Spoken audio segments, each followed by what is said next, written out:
கிறிஸ்துவ வாழ்க்கைன்னா என்ன? ஆடுறது ஓடுறது கஷ்டப்படுறது இல்லை. வே லைஃப் ஆஃப் ரெஸ்ட், ஓய்வான வாழ்க்கை கிறிஸ்துவ வாழ்க்கை. காரணம், கடினமான பகுதி அவர் எடுத்துக்கொண்டார். யார்? இயேசு. என் பாவத்தின் நிமித்தம் நான் பெனால்டி பே பண்றதுதான் கஷ்டம், அதை அவர் எடுத்துக்கொண்டார். அவர் கிறிஸ்துவத்தின் இரண்டாவது நபர், நீதிபரர், நீதியே உருவானவர், பரிசுத்த தேவன். அவருடைய நீதி நம்மேல் விளங்கப்படும்படியாக அவர் பாவமானார்.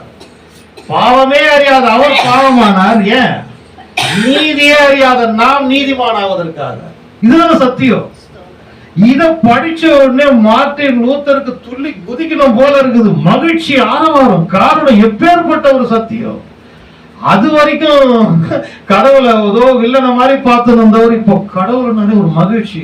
அதான் பாருங்க, அந்த சத்தியத்தை சரியான முறையில கொண்டு போய் சேர்க்கும் போது எல்லார் மனதும் பூரிக்க ஆரம்பிச்சிடும், மகிழ்ச்சியில துள்ள ஆரம்பிடும். கிறிஸ்துவ செய்தின்றது ஏதோ இதை பண்ண அதை பண்ணுன்றதுல நான் என்னென்ன பண்ணணும்னு சொல்ற ஹோம்ஒர்க் கிடையாது. அவர் நமக்காக என்ன செய்தார், கல்வாரின் அந்த சிலுவை மரணத்தில் என்ன நிகழ்ந்தது, அதை சொன்னா போதும். நான் என்னென்ன செய்யணும் தானா வரும் உள்ள.